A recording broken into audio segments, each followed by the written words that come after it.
Voilà, nous recevons pour vous, bonjour, bonsoir, ça dépendra de l'heure à laquelle vous allez nous suivre. Nous recevons pour vous un génie, dans le cadre du génie Congo, le professeur Norbert Yamba, avec les nouveaux paradigmes qui va décortiquer, développer et vous exposer pour essayer comme ça, tant soit peu, développer notre pays, la République démocratique du Congo, 61 ans après l'indépendance. Merci à Moron Djambé qui réalise cette émission et à la production aussi. Merci à notre cordon, hein, M. Alain Kabongo. Doudou Montiri est à votre disposition. Merci aux nombreux abonnés de cette chaîne. Abonnez-vous, partagez cette vidéo parce que c'est la solution aux problèmes de notre pays. Et surtout, nous allons quitter l'étape sous-développement pour atteindre l'étape développement. Et surtout, grâce à ces messages de notre invité, de cette série, en fait, de ces nouveaux numéros, hein, M. Norbert Yamba. Alors, suivez ça attentivement parce que ça va sauver la RD Congo. Voilà, Norbert Yamba, bonjour, bonsoir. Bonjour, bonsoir, Doudou Motiri.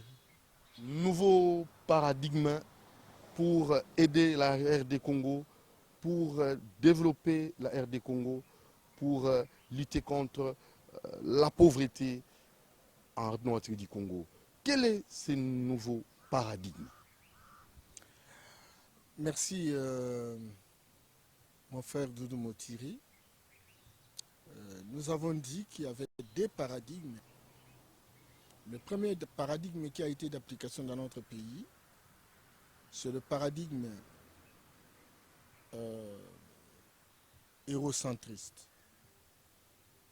C'est un paradigme à rentabilité externe, c'est un paradigme occidental qui en fait investit les différents pays à travers le monde par leur capacité d'occuper les différents espaces, d'exploiter les ressources naturelles de ces espaces, de transporter ces ressources vers chez eux, et parce qu'ils disposent des technologies, ils disposent des sciences, des industries, et donc ils transforment ce qu'ils ont pu piquer, des espaces occupés, et les transforment, ils produisent des richesses, ils produisent des emplois pour leurs jeunes.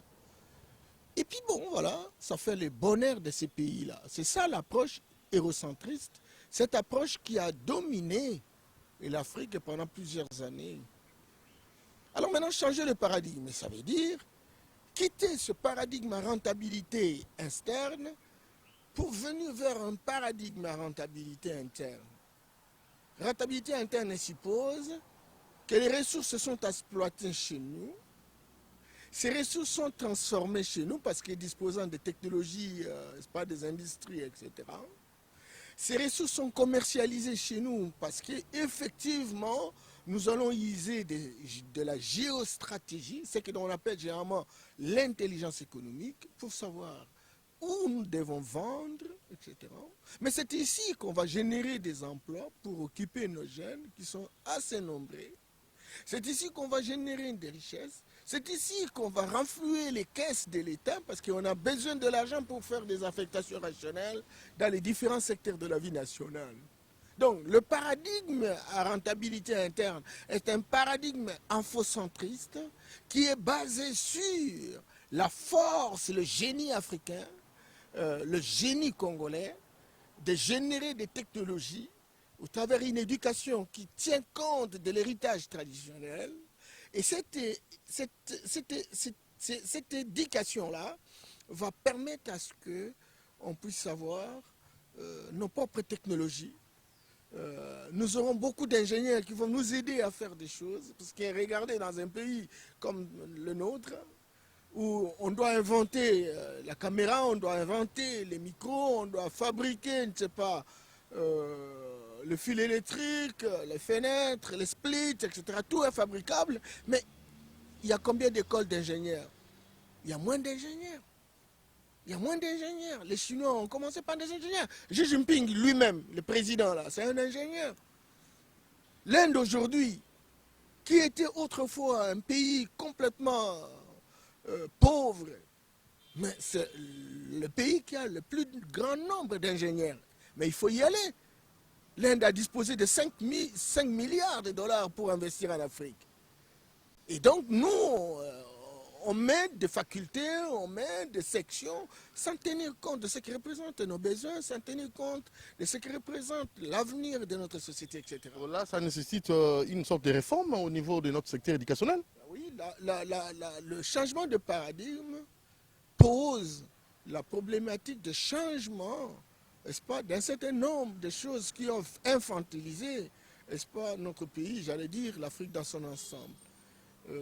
La première réforme va porter naturellement sur la révisitation de la dimension spirituelle qui est orchestrée par des religions importées, dites révélées, qui visiblement nous ont anéanti notre génie propre, etc.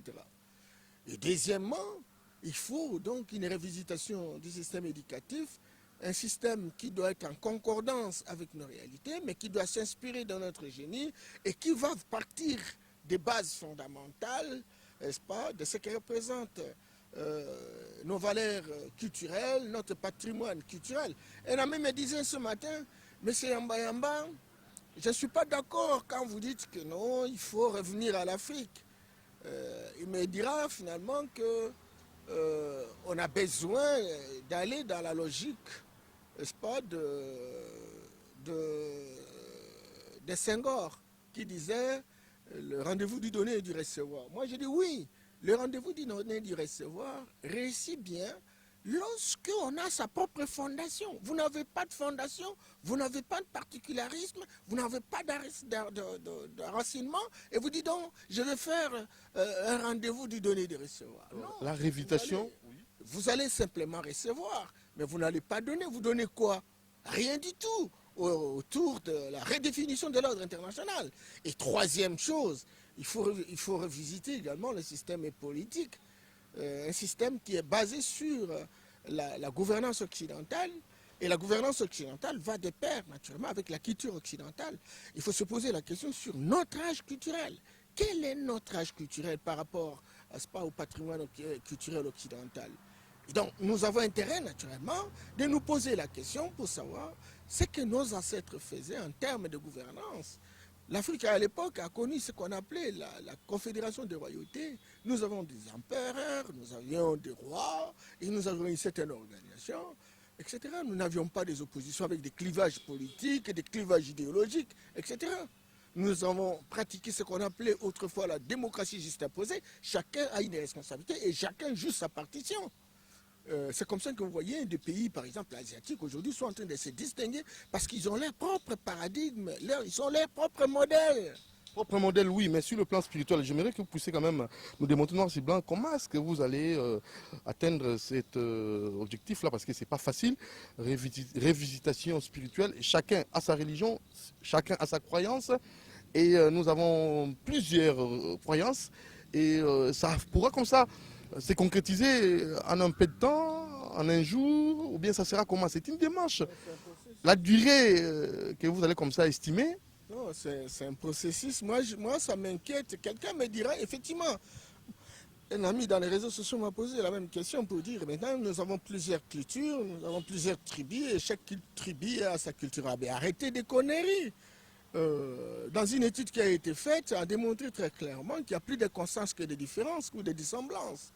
Nos cultures ne sont pas différentes. Il faut aller, par exemple, chez les Bachis, vous allez trouver en train d'utiliser telle ou telle plante pour soigner telle ou telle maladie, etc. La même chose, vous allez trouver chez les Topoké, vous allez trouver chez le Lokele, les Bayanzi, etc. Donc, toutes les tribus, certes, disposent d'une puissance pour s'adapter à leur environnement, ça c'est évident, mais il y a plus de constance que de différence. Et cette différence devient une richesse. Cette diversité de tribus, etc., va apporter naturellement des éléments additionnels dans la construction de ce que représente le patrimoine culturel qui serait le nôtre. Donc, à toute sincérité, nous ne disons pas, et je continue à insister, que faisons ce que les ancêtres faisaient à l'état brite, à l'état initial. Non, nous ne sommes pas là. Nous disons que faisons un effort pour savoir ce que nos ancêtres faisaient. Et comme nous avons des chercheurs, nous avons des scientifiques, eh bien voilà, ils vont fouiner ce que nos ancêtres faisaient, ils vont théoriser ça et ils vont moderniser ça. Ça va nous aider naturellement à tenir le coup parce que Dieu, comme vous le voyez, il est tout puissant, il a donné à chaque espace, n'est-ce pas, la possibilité de vivre, la possibilité de maîtriser leur environnement, leur milieu. Et donc, nous avons perdu véritablement ces atouts que Dieu nous a donnés, simplement parce qu'il y a un groupe de personnes qui est venu naturellement inhiber notre capacité de créativité et nous dire qu'il faut le suivre.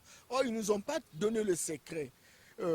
Quand vous êtes même dans les universités en Europe, etc., ces universités organisent trois composantes dans la formation de quelqu'un.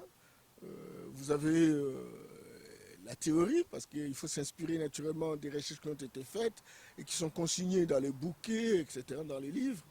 Et puis il y a la pratique, c'est-à-dire l'implémentation de ces théories, mais il y a aussi la dimension spirituelle.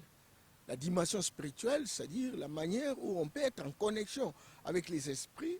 Et quand on est en connexion avec les esprits, on acquiert une autre dimension plus intelligente, une dimension qui vous permettre de bien voir votre société et de découvrir ce qui se passe dans la société.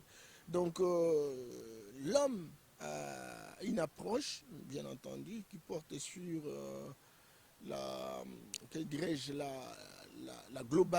globalité, où cette globalité permet de faire cohabiter la physique et la métaphysique, l'invisible et le visible. Mais dans une société où il n'y a pas connexion entre la métaphysique et la physique, cette société-là va s'envoler. Il ne sera pas suffisamment inspiré parce que ceux qui sont dans un monde métaphysique connaissent ce qui se passe dans le monde physique. Et ce sont eux qui inspirent, n'est-ce pas, ceux qui sont dans le monde physique. Et lorsqu'on n'a pas cette connexion, et donc la société disparaît, la société n'avance pas, on peut faire des milliers de temps. Aujourd'hui, les Chinois, ils ont leur propre technologie. Pourquoi? Simplement parce qu'ils ont pris leur propre modèle, et leur modèle, ça veut dire construire une révolution culturelle, s'inspirer des héritages traditionnels, transformer ces héritages, naturellement, pour que cela permette à ce qu'on puisse avoir des technologies, des sciences qui donnent des solutions aux problèmes qui se posent. Et alors maintenant, à la question de savoir, est-ce que on veut aller vers nos ancêtres, mais comment va-t-on? On devient tous traditionnalistes? Moi, j'ai dit non. On ne devient pas tous traditionnalistes parce que même l'Europe, regardez, à 1800, la caméra est arrivée à quel moment? Regardez les armes qui étaient autrefois utilisées au XVe siècle. Regardez le débit de l'industrialisation au XIXe siècle. Mais regardez aujourd'hui. Regardez même au niveau de l'informatique. Aujourd'hui, on parle de 5G. Mais il y a 20 ans, on n'y était pas. D'ici là, on va avoir une monnaie qui ne sera pas matérielle. Ça sera numérisé. Et tout ça, ce sont des recherches qui se font, mais il y a d'abord à la base le génie. Le génie, ça veut dire l'esprit de Dieu qui est incarné dans le corps humain, et c'est cet esprit qui connaît mieux le monde. Mais tout ce que nous découvrons, mais ce sont des choses qui existent parce qu'il y a eu un esprit supérieur qui a mis en place tout ce que nous sommes en train de découvrir. Il faut avoir cet esprit-là. Et pour avoir cet esprit-là, il faut être en connexion avec l'invisible. Mais comment promouvoir? Parce qu'il y a aussi des génies dans notre pays. Faire la promotion de nos génies, est-ce possible? Il faut qu'on se batte d'abord pour construire les modèles, qu'on se mette d'accord. Et alors d'accord de tous les acteurs, que ce soit étatiques et non étatiques de la République. Les acteurs étatiques, ce sont des politiques qui assument des responsabilités, qui ont le pouvoir, etc., et qui conduisent les hommes et les femmes du pays.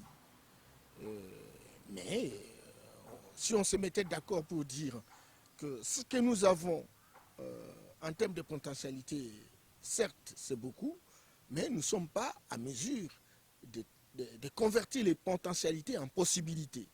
Et pour le faire, on a besoin des transformations. Et les transformations sont résultats des technologies. Les technologies sont des résultats du génie créateur, du génie propre.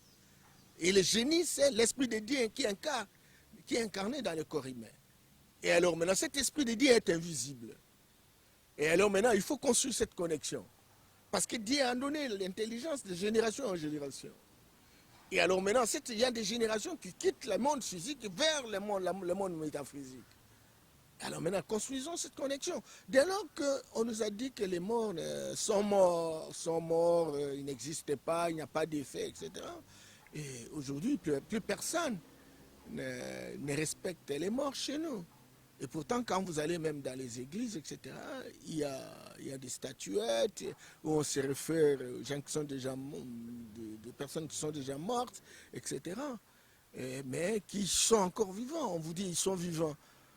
Alors, qu'est-ce qui explique que Dieu soit seulement juste en donnant à un espace géographique la possibilité de survivre à travers les hommes qui meurent physiquement et qu'ils ne puissent pas donner au noir. Tout ça, c'est de la manipulation et il faut sortir de ces carpents, de cette incarcération, il faut sortir de cet emprisonnement, prendre conscience effectivement que nous sommes des êtres humains, nous sommes l'incarnation de l'Esprit de Dieu et cet esprit doit être réhabilité parce qu'il a été inhibé par l'éducation qui nous a été donnée et les prédications qui nous ont été données par ceux qui sont venus, qui avaient besoin véritablement d'avoir nos ressources naturelles et qui ont profité au maximum de notre naïveté, notre résignation pour construire une dynamique pendant 6 siècles au point où aujourd'hui, lorsque vous parlez de toutes ces questions-là, tout de suite on est perçu comme étant un diable. L'autre fois, moi, m'avait posé la question si j'ai mangé les gens, tout simplement parce que je suis en train de réfléchir à haute voix pour qu'on puisse sortir de cette manière, j'allais dire, infantile de réfléchir. Regardez, quand vous regardez cette pelouse a des vertus. Mais comme toi et moi, nous n'avons pas la connaissance, quelqu'un d'autre peut venir et dire cette pelouse peut guérir, par exemple, les maux de tête. Et quand il le fait, on guérit. Alors maintenant, sinon... Il faut aussi croire à toutes ces révélations, ça pose problème. Non, mais on peut expérimenter ça. Nous avons des moyens modernes. Quand c'est un noir qui le fait, les gens doutent. Quand c'est un blanc, ils croient directement. Le modernise. Nous aussi, au travers de notre nouveau paradigme, nous devons moderniser.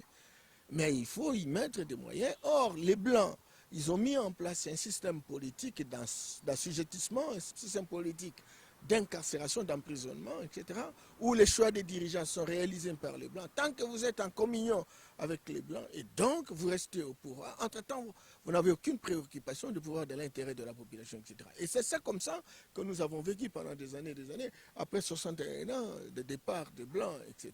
Donc, tout cela nécessite naturellement que l'information arrive en destination, que cela soit une préoccupation de nos journalistes, de nos hommes politiques et dans leurs projets de société, que l'on trouve véritablement ces genres d'enseignement qui permettent une sorte d'affirmation d'un leadership conséquent, qui permettent de reconstruire notre génie propre. Et c'est le génie qui va nous donner l'esprit de créativité, c'est seul le génie qui va nous permettre d'avoir nos propres modèles de fabrication ou de construction de maisons. Nous avons besoin d'avoir. Ces modèles-là n'est pas le nôtre. Quand vous allez dans nos villages, vous allez trouver des modèles, mais nous pouvons moderniser ça. Nous n'allons pas vivre comme au village, ça c'est évident, mais nous allons moderniser ça. Mais écoutez, que nous ayons nos propres modèles. Quand vous êtes chez les Coréens du Sud ou du Nord, vous trouvez quand même qu'ils ont leurs propres modèles. Quand vous êtes chez les Chinois, quand vous êtes chez les Indiens, etc., en Asie, certainement qu'il y a des choses communes, il y a des valeurs pour lesquelles on peut bien partager avec les autres, etc. Mais il faut avoir la fondation. Il faut avoir la fondation, mais avec quel budget qu'on essaie comme ça d'allouer au niveau de notre ministère de recherche scientifique, ça aussi, on doit se le dire.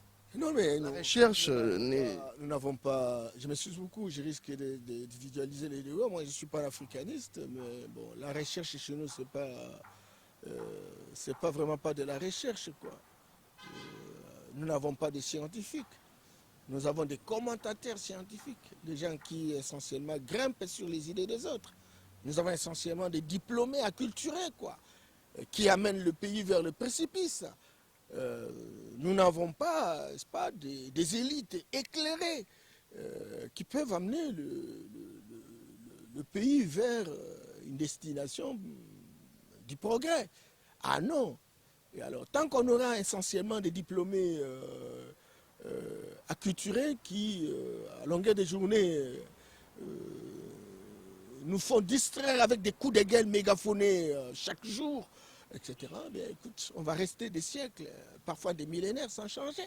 Il faut que ce discours arrive en destination, mais ce discours-là, il est perçu comme un discours diabolique. Là, il faut quoi? Une école de Norbert Yamba Yamba comme référence, une école de nous, hommes noirs, peut-être éclairés pour éclairer les autres.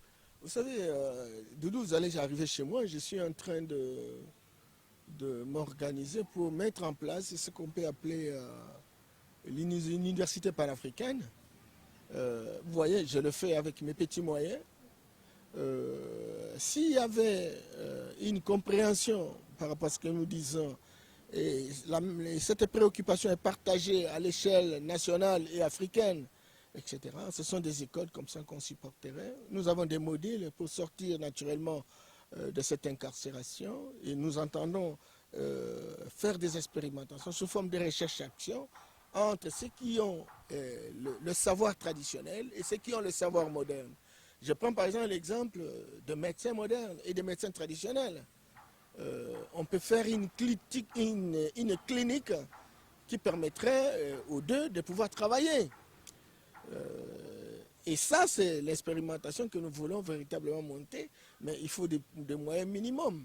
Bon, nous, comme nous croyons sincèrement, parce que les gens disent, mais qu'est-ce que Yamba Yamba cherche en faisant ça? Écoutez, Yamba Yamba n'a pas construit une église, hein, Yamba Yamba ne fera pas une église, mais Yamba Yamba met en place un processus de sensibilisation, un processus d'expérimentation de ce que peut représenter les atouts, n'est-ce pas, de nos héritages traditionnels au service de ce que peut représenter notre progrès, etc. Parce qu'il est anormal qu'un peu presque partout, c'est la race noire et la race qui souffre, qui est dans une situation très très difficile. Et pourtant, on a des millions d'intellectuels, non, des millions de diplômés, acculturés. Et puis bon, c'est pas normal qu'on puisse avoir tout un pays comme ça. Et tous les minéraux qui se trouvent dans les tableaux Mendeleïev se trouvent au Congo, mais aucun minerai n'est transformé chez nous. Entre-temps, les vautours internationaux en profitent naturellement pour prendre ça et nous infantiliser davantage, nous imbéciliser. Vous voyez, et tout ça, ça nécessite qu'il y ait des hommes et des femmes qui ont un discours qui puissent dire, mais écoutez, vous les chefs coutumiers là, vous qui avez le secret, par exemple, de la puissance que Dieu nous a donnée, certainement que la religion a beaucoup fait disparaître notre puissance, etc. Mais il ne manque pas certaines personnes qui sont des dépositaires, qui sont des conservateurs, etc. Et alors maintenant, il faut réveiller ces gens. Il faut leur dire qu'il n'y a plus question d'avoir peur. Parce que la notion de l'enfer a été une notion savamment pensée par ces vautours, ceux qui sont venus naturellement nous envahir, etc. Quelqu'un m'a posé la question, mais monsieur Yamba, vous dites ça, mais il n'y a qu'un seul Dieu. Moi, je dis oui, il y a un seul Dieu. Mais ce Dieu-là ne peut pas avoir la couleur, il est au-dessus de la couleur. Mais le grand problème, c'est qu'il y a des gens qui sont venus qui nous disent que non, tel Dieu est de la couleur blanche, leur couleur à eux. Entre-temps, personne ne peut démontrer effectivement que ce Dieu-là, qui a la couleur blanche, a fait une dictée surnaturelle qui a permis d'écrire la Bible. Non! Mais pour certaines personnes qui s'accrochent au christianisme, Jésus-Christ, par sa puissance, on peut avoir la sagesse, l'intelligence et le génie créateur. Tout à fait, mais comme nous avons été domestiqués dans un système d'infantilisation. Et donc, il faut beaucoup de temps, il faut que ceux qui ont la puissance, parce que les gens ont tendance, vous savez, et je m'excuse beaucoup, Doudou. Aujourd'hui, j'attends les gens dire, mais écoute, faisons la bonne gouvernance, et quand on aura fait la bonne gouvernance, on aura un peu de l'argent, on va changer le pays. Attention, Doudou. Vous savez que l'Afrique aujourd'hui a 1,3 milliard d'habitants. En 2050, l'Afrique aura 2,5 milliards d'habitants. En 2100, l'Afrique aura 4,5 milliards d'habitants. Ça veut dire 2 personnes sur 4 seront africaines, noires. Le Congo aujourd'hui a 105 millions, donc en 2050, elle aura 220 millions. En 2100, on sera à plus de 400 millions. Dis-moi, si dans l'hypothèse, avec les mêmes personnes que nous sommes en train, supposé, cotiser un peu d'argent, parce que vous ne pouvez cotiser l'argent, Doudou, que lorsque vous gagnez quelque chose. J'ai reçu quelqu'un qui est venu ici, m'a dit, Monsieur Mbamba, ça fait 12 mois que je travaille, mais je n'ai rien, même pas un centime. Et même quand on travaille, on vous paye $100, on vous paye. Et si, dans l'hypothèse, vous devez payer la maison, vous devez payer l'électricité, vous devez payer l'eau, etc. Vous restez avec combien? Vous voyez? Et le transport de chaque jour pour aller au travail. Tout cela ne va pas permettre à ce que l'on puisse trouver le compte. Et c'est comme ça que moi je viens avec la nouvelle vision panafricaine pour asseoir la dimension économique, pour ramener le nouveau paradigme, pour dire tant qu'on n'aura pas rendu opérationnel le nouveau paradigme qui porte sur la rentabilité interne et qui pense de la géostratégie économique, écoutez, on n'ira nulle part. Mais l'expertise, il faut nécessairement associer aussi les autres qui en ont l'expérience. Quelle expertise? Pour transformer. Eh bien, pour transformer, mais il faut une école qui permet de transformer. Je vous ai dit aujourd'hui... Ce sont les Blancs qui doivent nous montrer cela. Non, nous sommes là. C'est pourquoi nous tentons cette expérience. Nous sommes en train de monter une école où on va former des docteurs en médecine de chez nous, avec notre tradition. Et on va utiliser aussi des docteurs en médecine moderne, etc., juste pour nous aider à travailler dans les laboratoires pour mesurer les doses. C'est très important. Au niveau de l'exploitation de la matière première. Oui, au niveau des matières. Et la transformation de la matière première. Mais c'est justement, on a besoin du génie. Regardez aujourd'hui comment les Chinois, le plus grand barrage du monde, on appelle ça 3 gorgées. Mais écoutez, 3 gorgées, mais il faut voir. C'est phénoménal comme ouvrage. Et mais les Américains n'ont jamais fait ça. D'où c'est venu? Donc ici au Congo, nous avons de pareilles personnes qui pourront faire ça.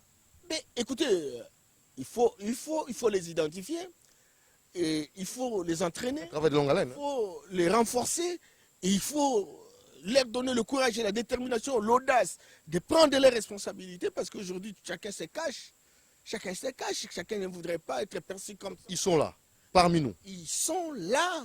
C'est question seulement de croire que l'enfer, c'est une notion qui a été inventée justement pour nous neutraliser, nous faire peur. Quand quelqu'un vous dit que, écoutez, soyez pauvres ici, votre vie c'est à l'au-delà, au paradis. Mais écoutez, cette notion de paradis, Doumbé Fakoli nous explique très bien comment la notion de paradis a été utilisée en Égypte antique. C'est juste pour faire peur aux enfants. Et comme ils ont copié l'égyptologie, alors maintenant ils nous ramènent cette notion de paradis pour nous faire peur, pour nous donner la possibilité de ne pas travailler, de ne pas utiliser notre génie, de ne pas faire tout pour inventer l'espace que Dieu nous a donné. Mais il faut entendre le paradis, c'est parce que là qu'on va trouver tout le bonheur, les véhicules, tout y est. Écoutez, personne n'a été en dictée surnaturelle, en communication, il n'y a pas de phonie, il n'y a pas eu communication Internet, où Dieu a donné tout ça. Chaque peuple a reçu au travers ses ancêtres, naturellement, un certain nombre de lois. De la même manière que les Occidentaux ont reçu la loi qu'ils ont consignée dans la Bible, et ils ont fabriqué cette Bible en y mettant des éléments pour nous effrayer, mais on sait qu'il y a un certain nombre de règles qui sont contenues véritablement dans ce que leurs ancêtres ont transmis. Il faut lire, mon frère. Alors nous sommes arrivés au terme. Je m'excuse beaucoup. Il y a beaucoup de récits des Juifs dans cette Bible-là. Nous aussi, nous avons réussi à l'époque de l'Égypte antique ce qu'on appelait la Mahat. La Mahat, c'est l'ensemble des lois que nos ancêtres nous ont transmises. C'est simplement que nous puissions faire cette Bible-là. Les Arabes, vous voyez, le Coran, ils ont mis leurs lois dans le Coran. Bon, il faut aller chez les Asiatiques, les bouddhistes, etc., ou les hindouistes. Tout ça, chacun chaque espace a sa Bible. Et dans cette Bible, il y a des lois, il y a des principes, il y a des usages, il y a des pratiques, mais qui sont véritablement des valeurs qui sont transmises de génération en génération. Mais nous n'avons pas. Intragénérationnel. Le seul peuple au monde qui n'est pas lui-même, mais qui est ce que les autres voudraient qu'il soit, c'est le peuple noir. C'est comme ça que même le peuple, quand il est 5 siècles, 6 siècles aux États-Unis, la situation ne change pas. Vous croyez comme s'ils sont à Kigazan, etc. Tout ça, il faut des hommes et des femmes. Et c'est comme ça que même aux États-Unis, on a commencé maintenant à créer des écoles essentiellement pour recevoir les Noirs, pour faire une déprogrammation mentale, une décolonisation psychologique, leur dire que vous êtes une race, et alors la première race, et que vous êtes capable de faire des choses, etc. Et les gens comme Bolefi en santé, les gens comme Amamazama, qui sont aux États-Unis, qui en réalité, Bolefi c'est un noir américain, Amamazama de Guadeloupe et les professeurs aux États-Unis, etc., mais qui travaillent d'arrache-pied pour qu'on puisse avoir des enseignements qui donnent, qui relancent véritablement l'espérance et qui permettent aux Noirs de prendre conscience qu'ils ont eu des atouts, raison pour laquelle l'Égypte antique était très puissante. Et aujourd'hui, nous avons besoin, naturellement, que nous puissions revenir par rapport à ce qui se faisait, mais nous devons moderniser et nous devons construire notre propre paradigme. Comme les Chinois ont réussi, les Indiens ont réussi, les Coréens aussi, j'allais dire les Asiatiques de manière générale. Merci. Donc, ils ont quitté le paradigme occidental qui est à rentabilité externe pour leur propre paradigme à rentabilité interne. Votre contact, pour finir. Bon voilà, donc Yamba Yamba Choukou, c'est plus 243. 82 00 199 13 plus 243 82 00 199 13. Merci beaucoup Norbert Yamba Yamba, le génie du jour. Merci à l'amour Jambé et à Lenka Bongo. Abonnez-vous massivement sur mon TV, votre chaîne YouTube. Ciao, à la prochaine.